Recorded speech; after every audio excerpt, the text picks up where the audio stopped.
ज्वलत्कराळजिह्विका तगत्कठोरदंश्रिका प्रदीप्तदिग्विदिक्तट प्रचण्डपद्मिकीलका।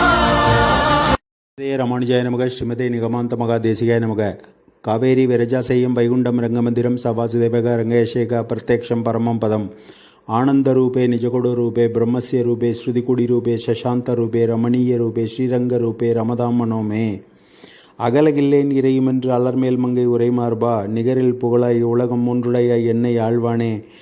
நிகரில் அமரர் முனிக்கணங்கள் விரும்பும் திருவேங்கடத்தானே புகழொன்றில்லா அடியேன் உன் அடிக்கீழ் அமர்ந்து புகுந்தேனே. நமஸ்காரம். நம்ம இன்றைக்கி இந்த பதிவில் பார்க்க போகிறது வாழ்க்கை துணை மூலம் அதிர்ஷ்டம் யாருக்கு கிடைக்கும் அப்படிங்கிறத பற்றி பார்க்க போகிறோம். வாழ்க்கை துணையே அதிர்ஷ்டம் என்றாலும் கிரக அமைப்புகளில் ஏற்படும் திடீர் அதிர்ஷ்டங்கள், சிரமமில்லாத வாழ்க்கை, சொத்து சுகங்கள் யாருக்கு கிடைக்கும் என்பது பற்றி பார்ப்போம். இது ஆண் பெண் இருபாலருக்கும் பொருந்தும். ஒருவருடைய ஜாதகத்தில் லக்னாதிபதி, லக்னம், 5ஆம் அதிபதி, 9ஆம் அதிபதி இந்த 3 பேரும் தான் அதிர்ஷ்டத்துக்கு காரணம். லக்னம் என்பது நீங்கள் என்பதை பொருள் கொள்ள வேண்டும். இந்த லக்ன வீட்டில் சுபகிரகங்கள் இருந்தால் நீங்களே அதிர்ஷ்டசாலி தான். குரு, சுக்கிரன், புதன் போன்ற கிரகங்கள் இருப்பது நன்மை. செவ்வாய், ராகு, கேது போன்ற கிரகங்கள் இருப்பது அவளை நன்மையான அமைப்புகளை தராது. 7ஆம் பாவம் என்பது நீங்கள் ஆணாக இருந்தால் உங்கள் மனைவி 7ஆம் பாவம், நீங்கள் பெண்ணாக இருந்தால் உங்கள் கணவர் 7ஆம் பாவம் என்று பொருள் கொள்ள வேண்டும். இந்த 7ஆம் பாவத்தில் சுப கிரகங்கள் அமைய பெற்றால் அது ரொம்ப நல்ல அமைப்புகளை கொடுக்கும். அதில் அசுப கிரகங்கள்னு சொல்கிற ராகு, கேது, செவ்வாய் இதெல்லாம் கொஞ்சம் அமைப்புகள், அதிர்ஷ்ட அமைப்புகள் குறைவாகத்தான் இருக்கும்.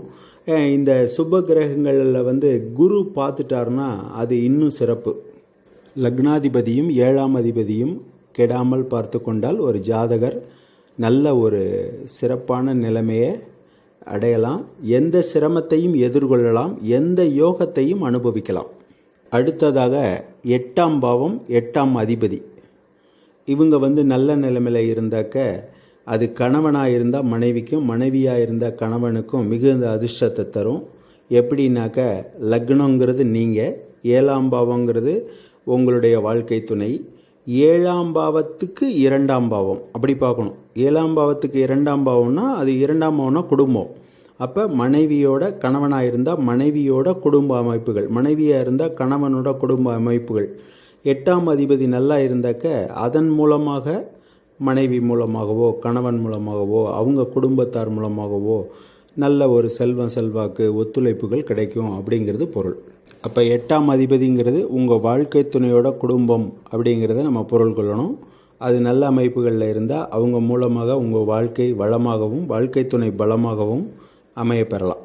ஒருவர் வாழ்க்கை துணையால் அதிர்ஷ்ட அமைப்புகளை பெற அவங்களுக்கு பார்த்திங்கனாக்கா லக்னம், லக்னாதிபதி, 5ஆம் பாவம், 5ஆம் அதிபதி, 7ஆம் பாவம், 7ஆம் அதிபதி, 9ஆம் பாவம், 9ஆம் அதிபதி, 11ஆம் பாவம், 11ஆம் அதிபதி இவங்க எல்லாம் ஒருவருக்கொருவர் நட்போ பரிவர்த்தனையோ கெடாமல் இருந்தால் அவர்கள் வாழ்க்கை எல்லா வகைகளிலும் மேன்மையை பெற்றிருக்கும் என்று சொல்லி இந்த பதிவை முடிவு பண்ணிக்கிறேன். ஸ்ரீமதே ராமானுஜாய நமக.